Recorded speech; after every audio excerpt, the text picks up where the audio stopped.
She didn't even have the nerve to look me in the eye. When she said it, "Please don't come to my parents' Christmas party," her voice trembled like saying the truth out loud. Might cut her from the inside.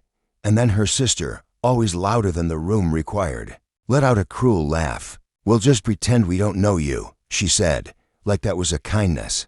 I was still standing in the doorway, coat on, holding the gift I had carefully chosen for her father, an engraved imported decanter, handcrafted from Venetian glass. I didn't say a word, didn't ask why.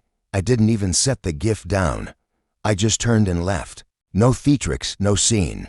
But I didn't just walk out of a party that night, I walked out of their world. She and I used to slow dance barefoot, in the kitchen at midnight, spinning through the soft glow of the refrigerator light. We used to burn pancakes and laugh about it until our stomachs hurt. She'd trace the curve of my jaw with her fingertips and tell me I looked like I belonged in GQ, not buried in boardrooms and endless strategy decks.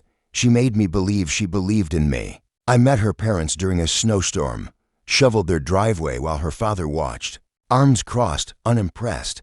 Her mother handed me a mug of cocoa like it was a burden. Cold people.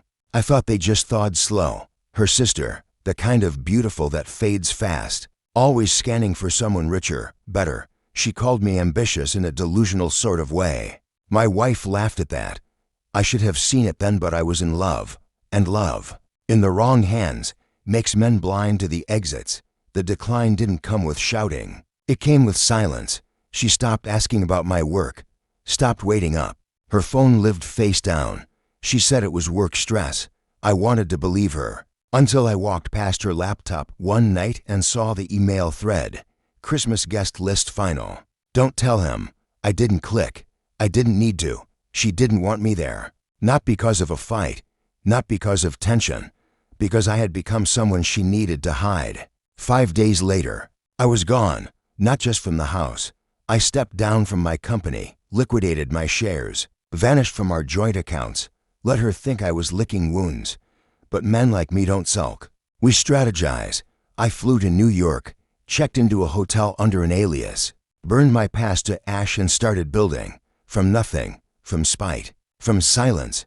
For 10 months, I worked like I was possessed, built the thing I had dreamed of for years, but never dared to start a next-generation AI defense platform. Code, meetings, prototypes, deals. My blood was in every bite, and then it took off. Within 2 years, the product was acquired by a global security firm.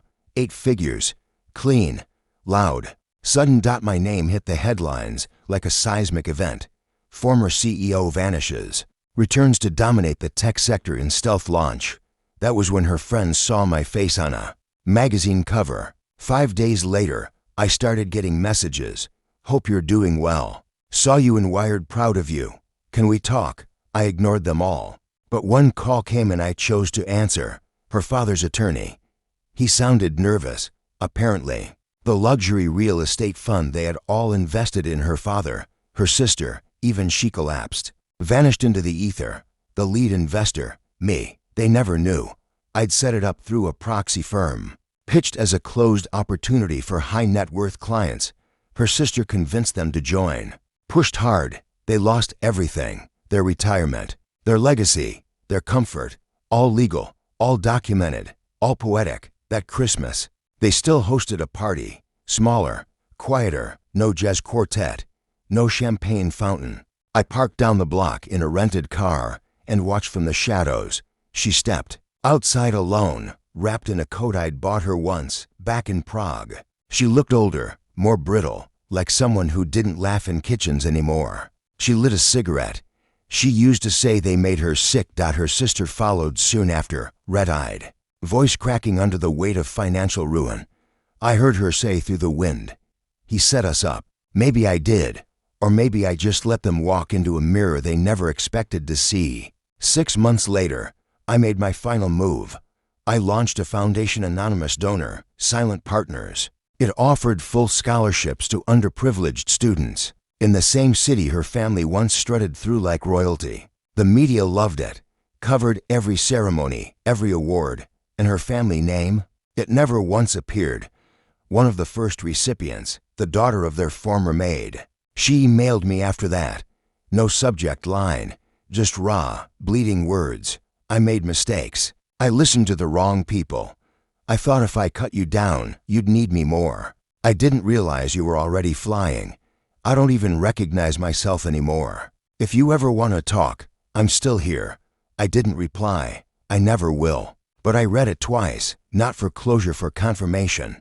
She finally saw me, and that was enough. So no, I never went back to that Christmas party. Never walked into their house again. Never corrected their story. Let them say what they want, that I disappeared, failed, broke under pressure. Let them bury the truth under polite lies. They forget the part where I rebuilt in silence and returned a ghost with teeth. They taught me how to vanish. I taught them what happens when the invisible comes back, wealthy, patient, and unforgiving.